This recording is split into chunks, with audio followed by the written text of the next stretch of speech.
BPL এর দ্বিতীয় match রংপুরের কাছে হেরে শুরু করলো শাকিব খানের ঢাকা ক্যাপিটালস।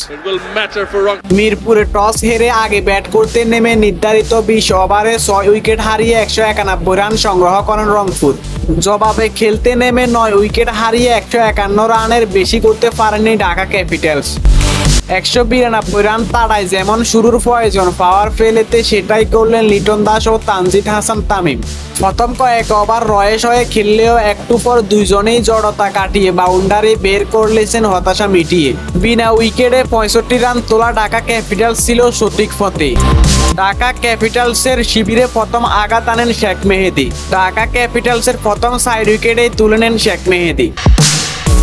65 থেকে 75 রানে যেতে 4 উইকেট হারিয়ে বসেছিল ঢাকা ক্যাপিটালস। সেখান থেকে আর দলকে টেনে তুলতে পারেননি তিশারা পেরেরা। ভালো শুরুর পরও মাঝে ব্যাটিং 120 ওভার শেষ করে 9 উইকেট হারিয়ে 151 রানে থেমে যায় ঢাকা ক্যাপিটালস। শাকিব খানের ঢাকা ক্যাপিটালসকে 41 রানে হারিয়ে সহজ জয় পায় রংপুর রাইডার্স।